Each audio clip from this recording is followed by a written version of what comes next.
मला घर नाही दार नाही, मी अशी जिथं तिथं असते बाबा, मला कोण नाही. आता माझे घर तोडले, 2 वर्ष होऊन गेलं. 10-12 घर तोडून काय भेटले त्यांना, बाकीची घर तर आहेत ना. आता जेव्हा त्यांची पहिली जी रॅली निघाली, प्रचारचा जो नारळ फोडला, तेव्हा त्यांचा विजय झाला. कारण की जी नवी मुंबईची जडणघडण केली आहे ते आदरणीय लोकनेते गणेश नाईक साहेबांनी केलेली आहे. आणि ही जी नवी मुंबई आज जी बसलेली आहे की सर्व जनताला माहिती आहे, ही जनता ही सुज्ञान आहे. नवी मुंबईची जनता सुज्ञान असल्या कारणाने की इथं कोणी काही केलं तरी नाईक साहेबांशिवाय कोणाला पर्याय नाही, हे सगळ्या लोकांना माहिती आहे. कारण नाईक साहेब हे 18 पगड जातीने घेऊन चालणारा एकमेव नेता महाराष्ट्रामध्ये आहे.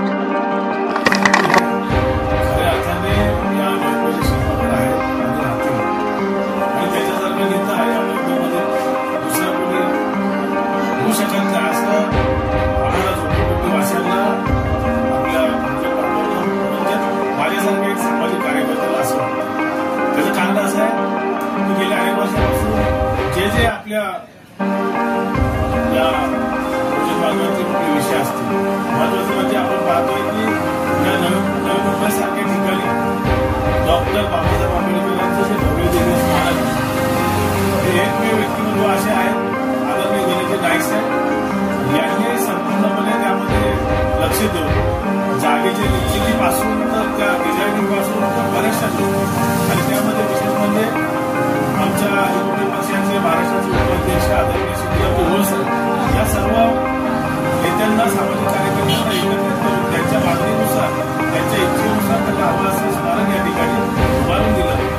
आणि यापुढे या नवी मुंबईमध्ये विश्वरत्न डॉक्टर बाबासाहेब आंबेडकरांचा पुतळा असायला हवा अशी मागणी आमच्या रिपब्लिक पक्षाचे युवा अध्यक्ष आदरणीय ॲडव्होकेट यशपालजी ओळसर यांनी मागणी केली, उपोषण केलं. त्या ठिकाणी स्वतः आदरणीय नाईक साहेबांनी स्वतः उपस्थिती दाखवली. त्या ठिकाणी येऊन स्वतः आमच्या उपोषणकर्ते आमचे नेते आदरणीय ॲडव्होकेट यशपाल यांना त्या ठिकाणी भेट देऊन त्यांनी स्वतः सांगितलं की या ठिकाणी बाबासाहेबांचा मी स्वतः उभा आहे आणि त्याची जागेची निश्चिती देखील आदरणीय नाईक साहेब यांनी केली. आणि म्हणून माझ्यासारख्या सामाजिक कार्यकर्त्याला वाटतं की या